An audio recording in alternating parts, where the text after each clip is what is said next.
मूर्तिजापूर तालुक्यात कर्जमाफीच्या वचन पूर्ततेसाठी शेतकऱ्यांचा आठवण मोर्चा निघाला। शेकडो शेतकरी बैलगाडी व ट्रॅक्टरसह उपविभागीय कार्यालयावर दाखल झाले। शासनाने कर्जमाफी तातडीने जाहीर करावी, अन्यथा मोठे आंदोलन उभारू असा इशारा नेत्यांनी दिला आहे। शासनाने दिलेल्या कर्जमाफीच्या आश्वासनाची पूर्तता व्हावी या मागणीसाठी मूर्तिजापूर तालुक्यातील शेतकऱ्यांनी मोठा आठवण मोर्चा काढला।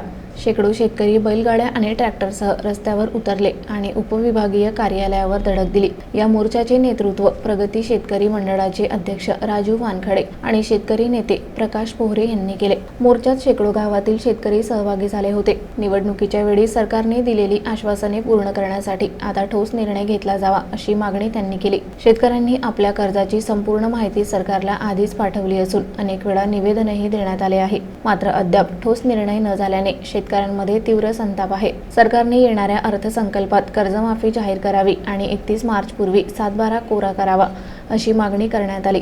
मोर्चा दरम्यान शेती साहित्यावरील GST हटवावा, पीक विम्याचा निधी त्वरित वाटावा आणि वयोवृद्ध शेतकऱ्यांना 10,000 रुपये मासिक पेन्शन द्यावी या मागण्याही करण्यात आल्या। येत्या 17 मार्च पासून शासनाने निर्णय घेतला नाही तर मोठे आंदोलन छेडले जाईल आणि